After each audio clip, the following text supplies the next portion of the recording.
Just try it. Most of us we come up with a million reasons why we can't try it. I'm not smart enough to do it. I don't have enough experience to apply for that. I'm not strong enough to lift that weight. Like we give ourselves all these reasons of why we can't do something. Instead, just start. Like just be a beginner. Just be somebody who just has no clue what they're doing because a lot of the time there's a lot of fun in that.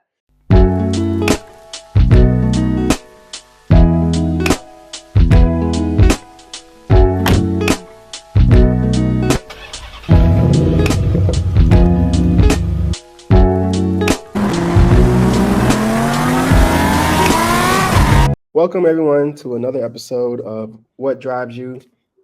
Today, I'm joined by someone that I consider a mentor. He used to be my manager here at my current company. He has gone on to bigger and better things. He's also a ultramarathon runner, traveling around the world, running for way too much time, way more than I would do.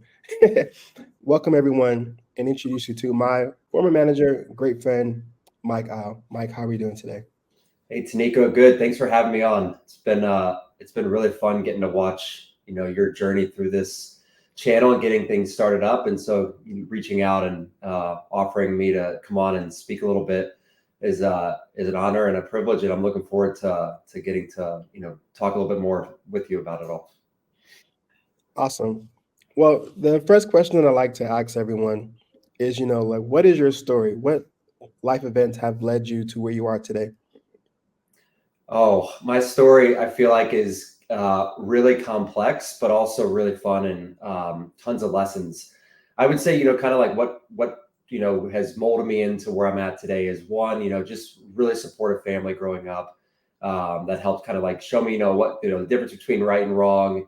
That was further built upon when I joined the military at 20 years old, and serving 8 years, getting to travel around the world, getting to interact with different groups of people, different backgrounds, different ways of thinking, really set a foundation, for me as a young man, that's blossomed in kind of where I'm at today.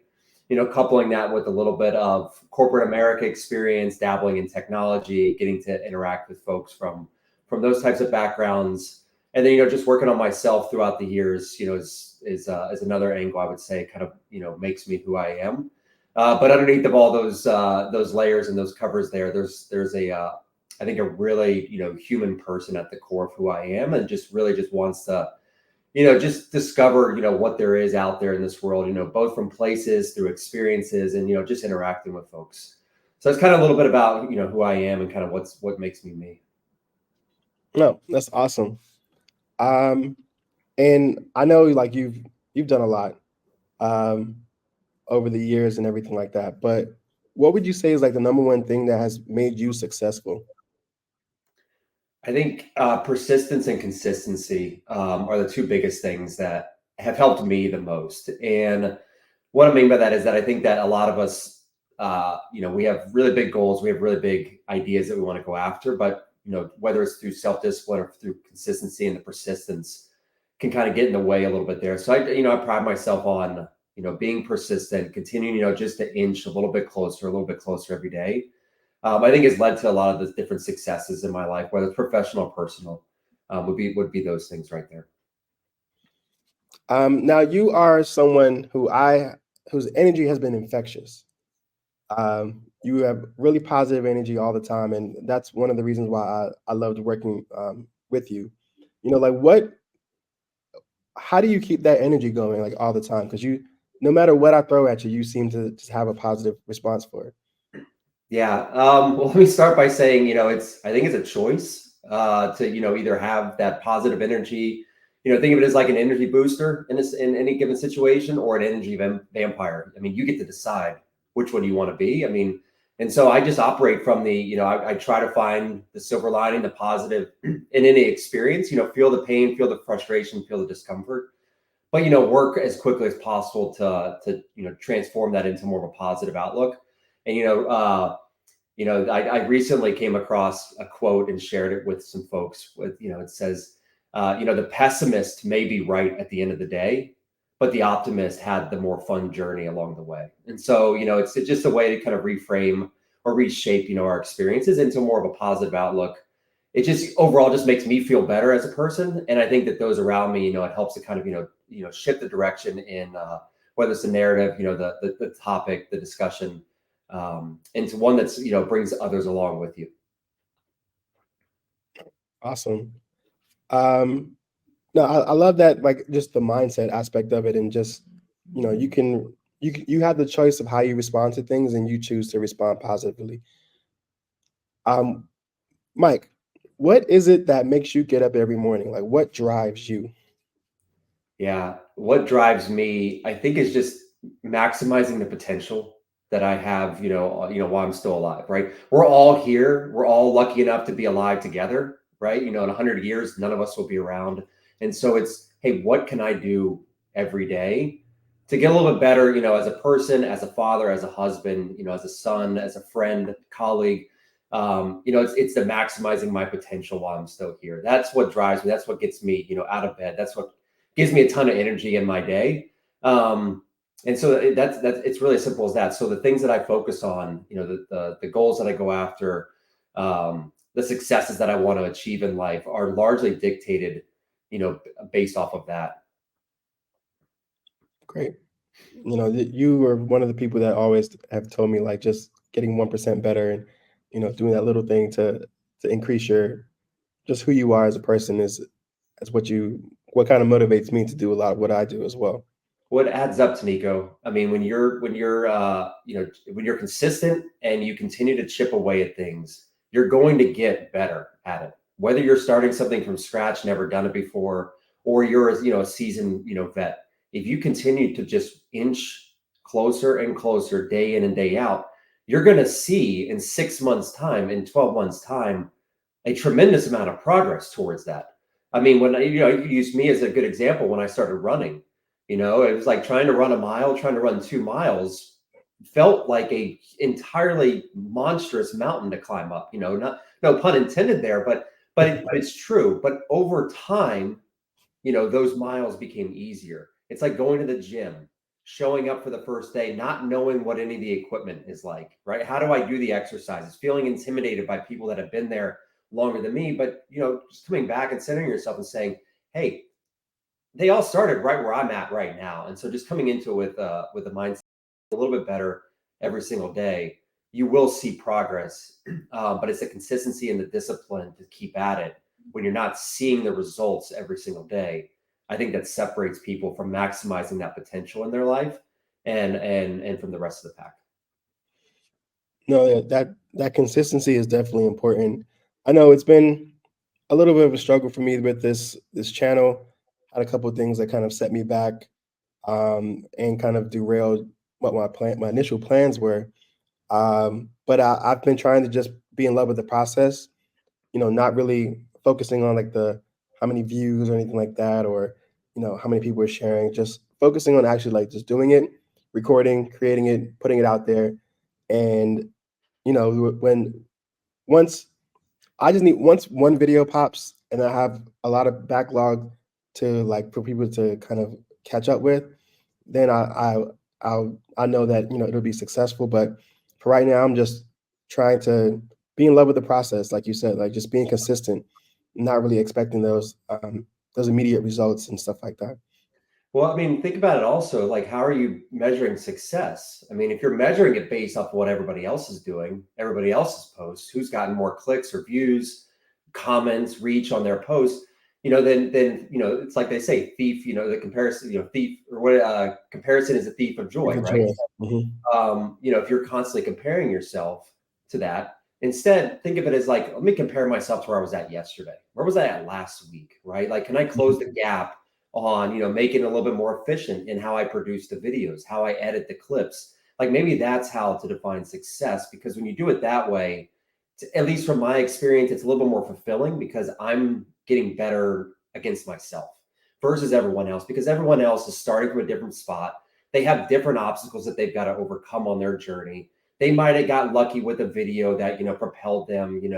There's a million different reasons why somebody else's success may look different than yours. And so I think, comparison can often blind us from our own progress, make us feel small, make us feel like we're not making, significant movement, towards our goals. And so just recentering ourselves there on personal success, I think is the most fulfilling and lasting type to go after. Yeah, definitely for sure. Um, I like to ask this question just to see if there's like a specific time frame or event. But like, has there been a pivotal moment that has changed your life? There's been several over the years. I'll use one that is a little more recent over the last couple of years. So about 3 years ago, I started to think about life without alcohol. And when you think about that, and what I mean by life without alcohol is, it's, hey, every day, wanting a beer, or cheersing for a baseball game, or, going out to dinner and wanting, a drink with dinner, or, with your meal. And, it became a point where it was like, it was every day for me, where it wasn't a lot, but it became just part of my diet. It became almost like a crutch that I was looking forward to, after a long work day, or after a long workout, rewarding yourself.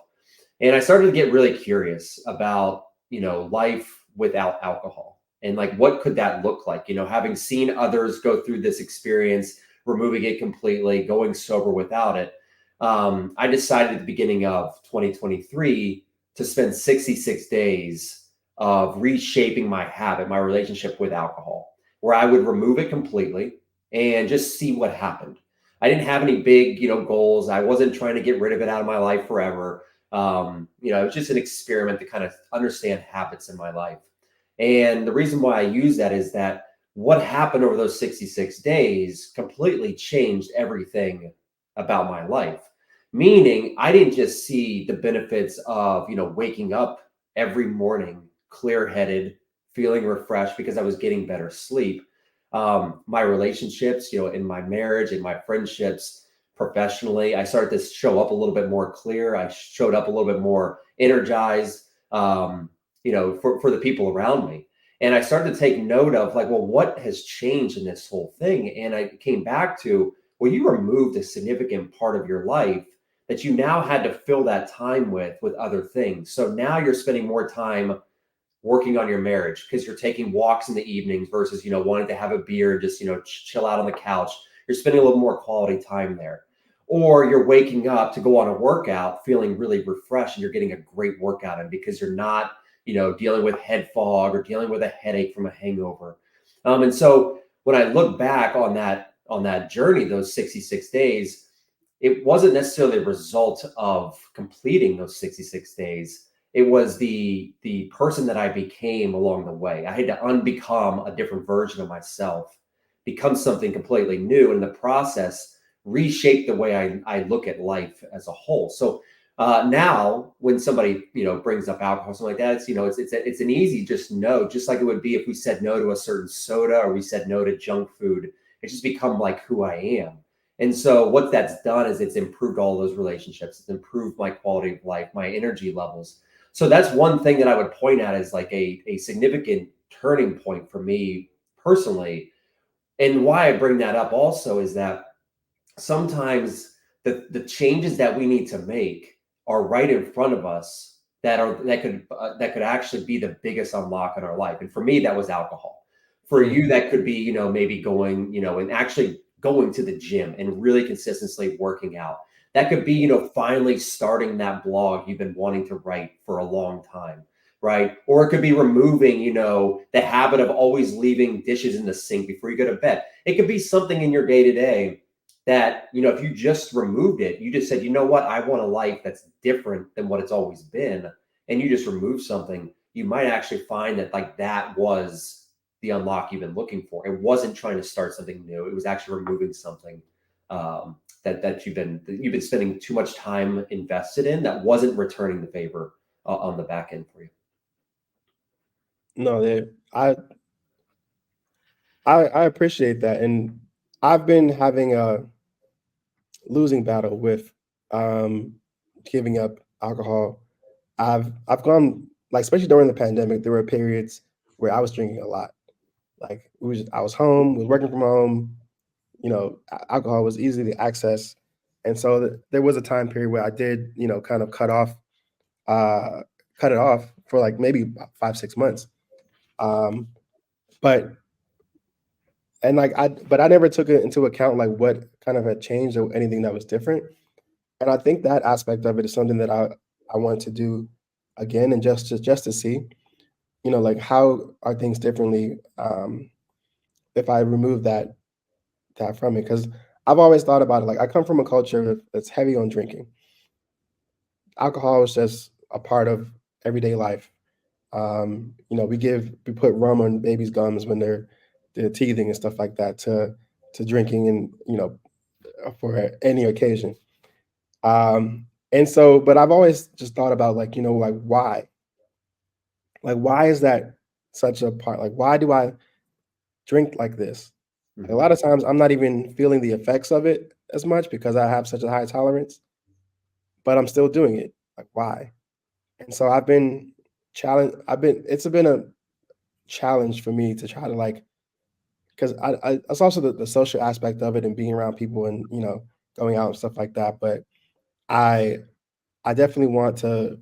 I'm going to commit to, just trying it for 36 days. My 36th birthday is next week. I'm trying for 36 days, and then just see how it feels.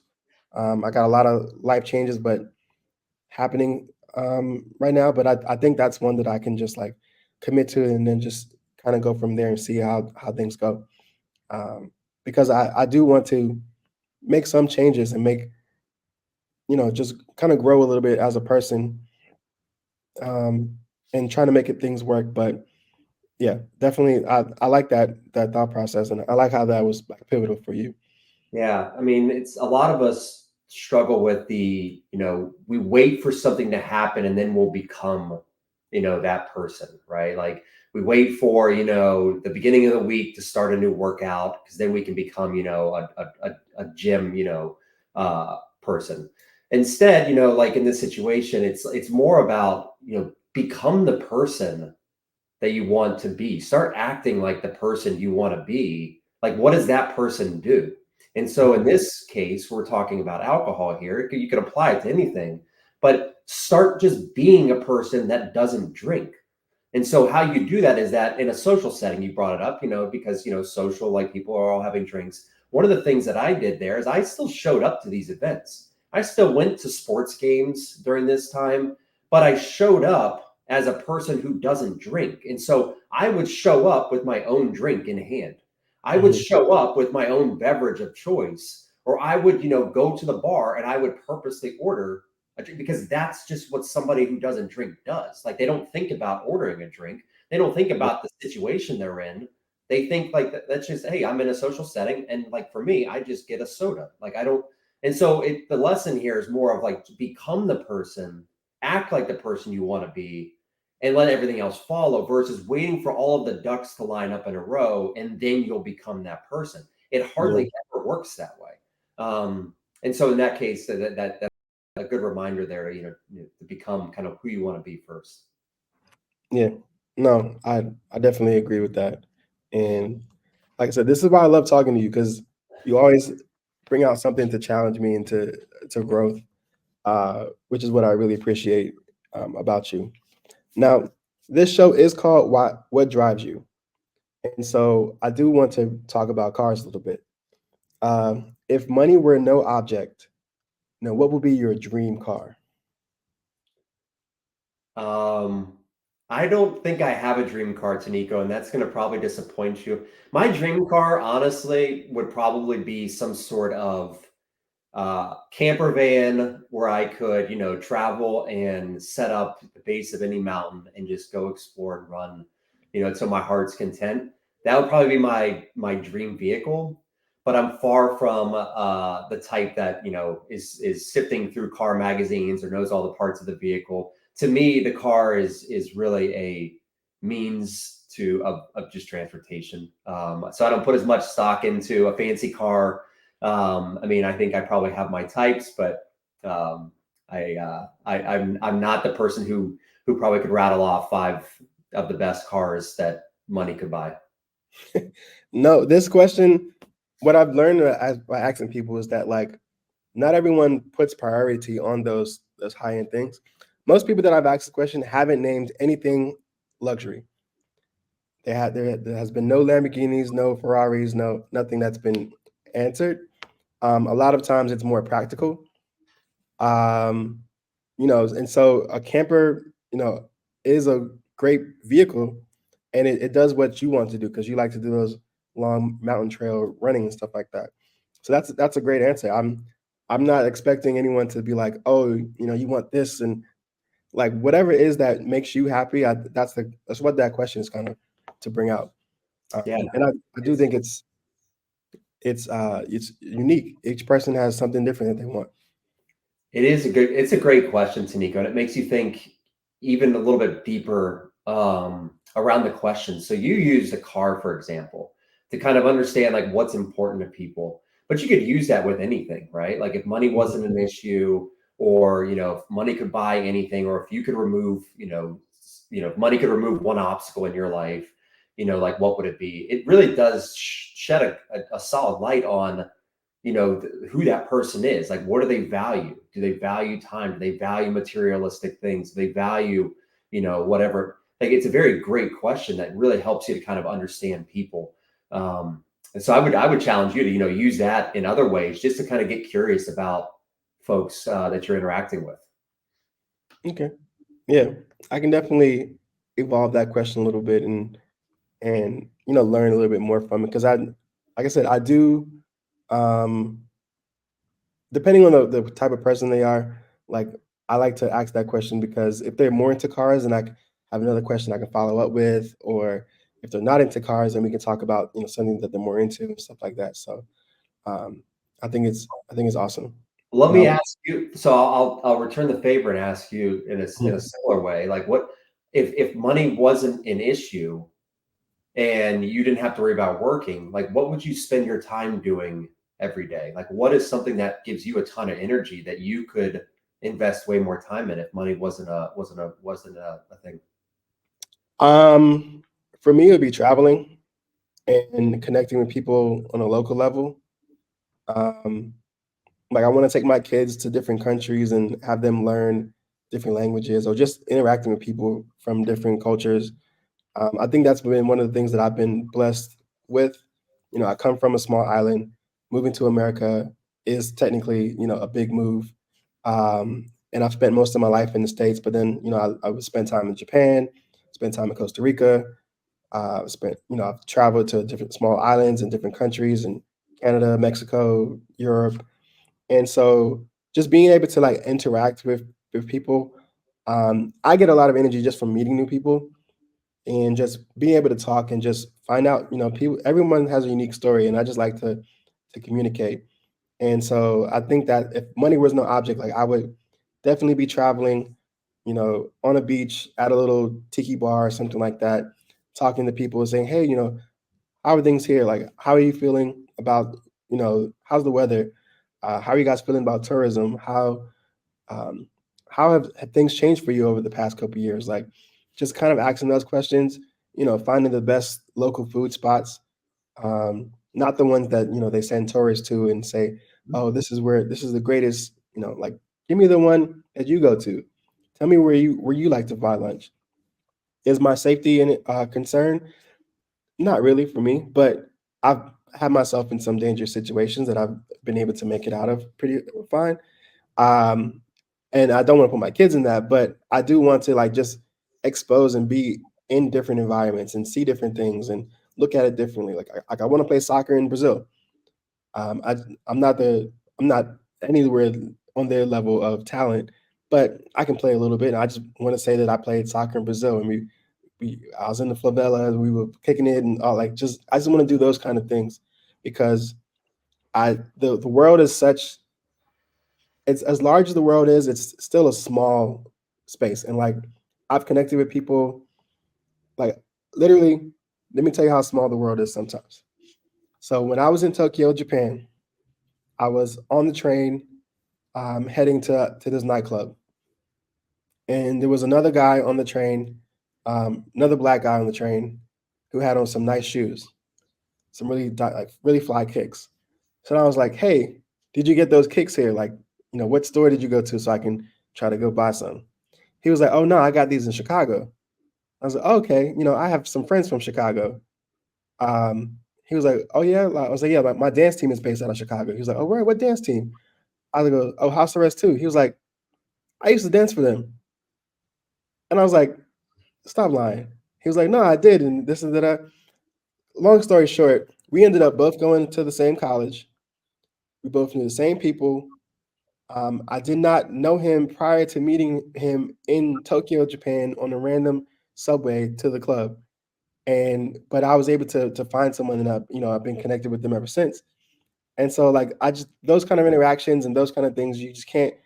I don't feel like you just get from like staying in one place. You got to travel and see things, and you never know. You never know who you can run into. You never know, what kind of experiences you might have, um, because every day is different, and every day is, I feel like everything happens for a reason, and you get there, you get to the destination that you're supposed to be at the time you're supposed to be, whether you like it or not. And so I think that's kind of what I would be doing. I'll be traveling and just connecting with people. That's awesome. That's awesome to hear, and what a fun story. The reason why I ask you that question, and I ask people that quite a bit because um, it's my belief that a lot of us are not doing enough of the things that make us happy. We're spending way too much of our time, right? We all have 24 hours in a day. A lot of us spend too much time on things that are not rewarding, things that we put up with, things that we just carry around with us that really we could either cut out completely or significantly reduce the amount of time so we are given more opportunities to invest into the things that you just described, traveling. And so Mhm. maybe you can't jump on a plane and go to Brazil tomorrow to do that. But what you can do by trimming excess time and things that aren't rewarding is it gives you time back to maybe read an article on people playing soccer in Brazil, watching a YouTube clip on people playing soccer in Brazil. You may be picking up a second job for 6 months to give you the money to get you to Brazil to play soccer. So it's a very important question that I think we should be asking ourselves quite a bit is that are we spending enough time in those buckets of life that are rewarding, that give us a lot more energy? Because when we do spend time there, the ripple effect, the people around us, we are able to show up much in a much better way for those people that are important to us than if we didn't than if we're not focused in those buckets of the important things in life. So just something for you to take away with there, maybe a noodle on, over the next few weeks, how do you trim time in areas that just aren't rewarding? Yeah, no, that's definitely been something that I've like been working on this year is just trying to do more things are that make me happy. Um, and sometimes it's seen as being selfish. Um, but I do think that sometimes for your sanity, you have to be a little bit, because you can't pour from an empty cup. I can't make someone else happy if I'm not happy. I can't, be there for my kids and show them how to be happy if I'm not doing things to make myself happy. And so, yeah, so that's definitely, something that I'm thinking, mulling over and going to mull over after this. Yeah, it's a concept that I refer to as me time, is what you're describing to Nico. And basically, what me time is, for those that haven't heard this before, is think of it as a budget for your time, right? We're all familiar with the financial budget. Those of us that attempt it every month, those of us that are aware of it, or those that are really good at keeping on a budget. The problem, though, when we sit down and do a budget, most people when they do it is that they list out, oh, here's my rent, here's my mortgage I got to pay, here's my car payment, here's my, light bill, the list goes on. And then at the very end of that long list of everything else, there's a line item in there that says 401k or retirement or savings for a vacation. It's the things that like it's the U fund, right? And we do this a lot in our time budget every day. Remember those 24 hours that I'm talking about? We do the Mhm. same thing. We give work 8 hours a day. We get, or maybe 10 or 12, depending on what you're doing. You give a lot of time there. You give time to the commute to work. you give the time to sleeping, to eating, to everything else. And then at the end of the day, what do you hear a lot from people? I don't have any time left in the day. Where's all the time gone? Yeah. Well, you're not prioritizing you. And so what me time is that in that 24 hours, it's a non-negotiable on my end for 1 hour minimum a day for me time. And that could look like a run. That could be maybe just a morning coffee in quiet, sitting outside, just waking up. It could be maybe going to the gym. It could be your drive to work.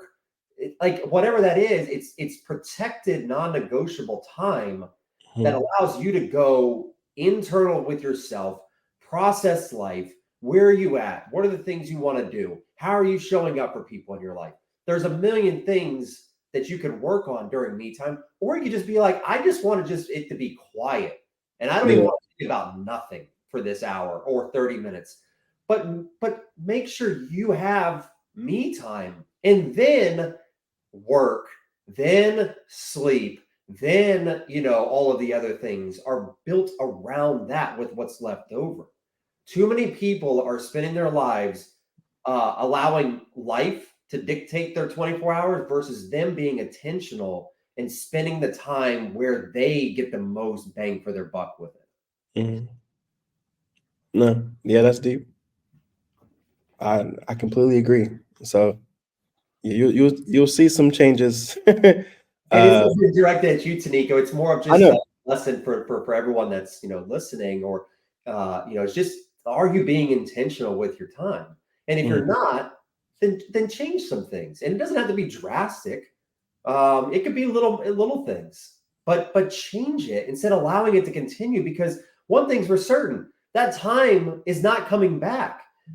Tomorrow, those 24 hours aren't guaranteed, but if you do get them, right, you're not guaranteed another. So like spend more time doing things that you love to do, and you're gonna be able to show up in a much better mood, much more fulfilled, and able, to your point, pour from a full cup versus trying to give everybody a little bit of leftovers at the very bottom of it, which it's never going to work out for everyone.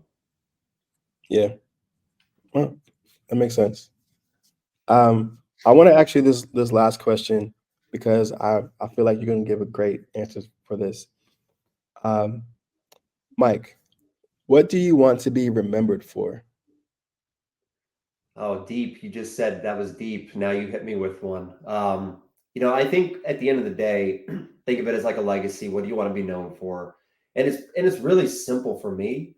Is I want to be remembered as somebody who um, was a kind person to people around me, that tried to help others, that was a team player in life. Wanted to maximize everybody around me, not just myself, but really wanted to get the most out of everyone else. And that I did that through, a kind, gentle, encouraging way. I think that, it's really powerful, um, to leave that type of impression on, others, the world, your family, to be remembered as somebody who was kind, gentle, wanted, the best out of everyone.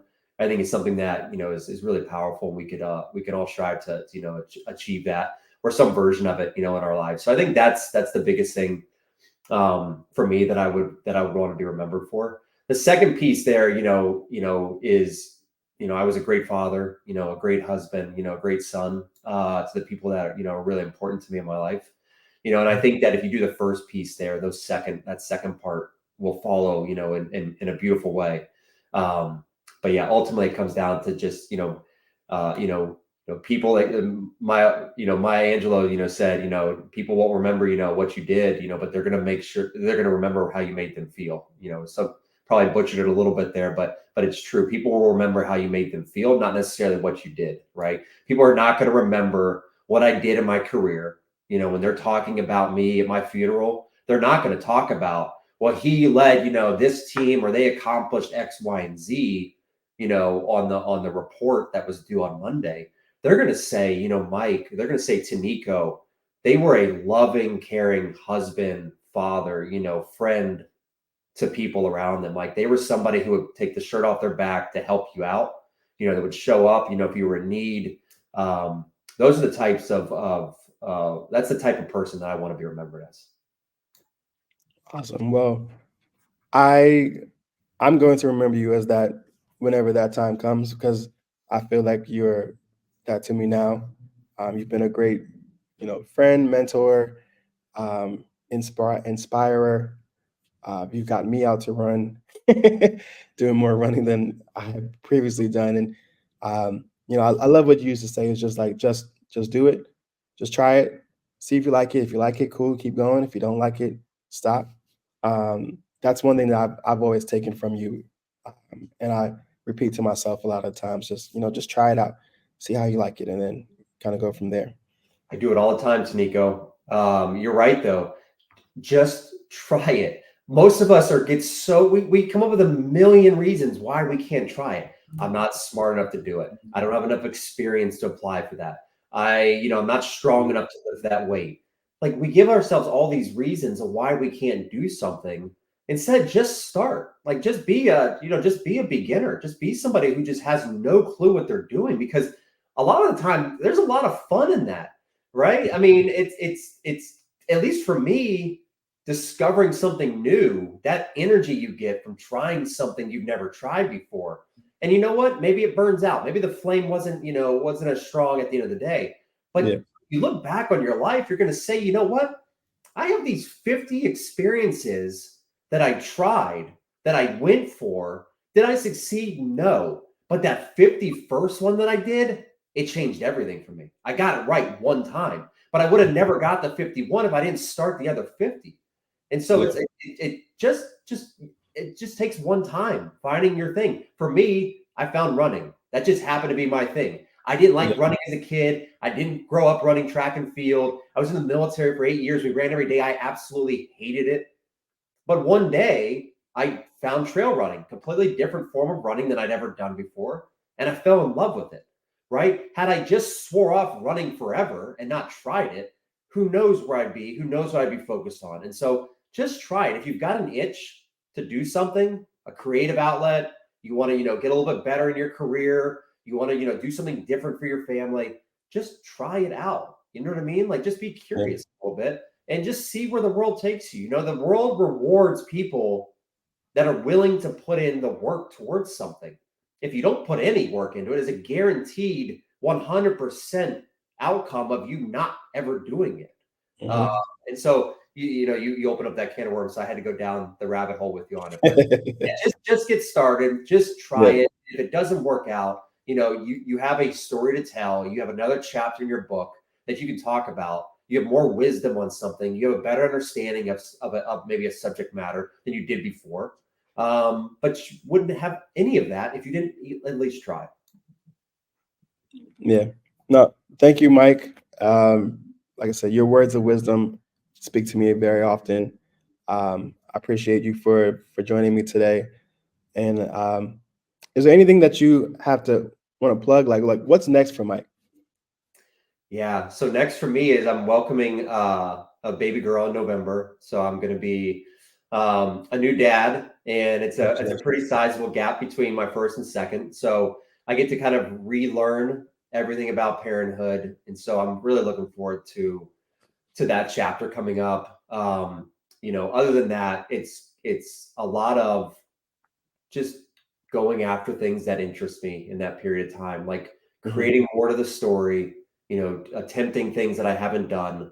So I've got, several races that are upcoming that I'll be a part of, 50 miles, 100-kilometer type races. Just to kind of go out there, see what I'm made of, me versus me. Have I gotten a little bit better?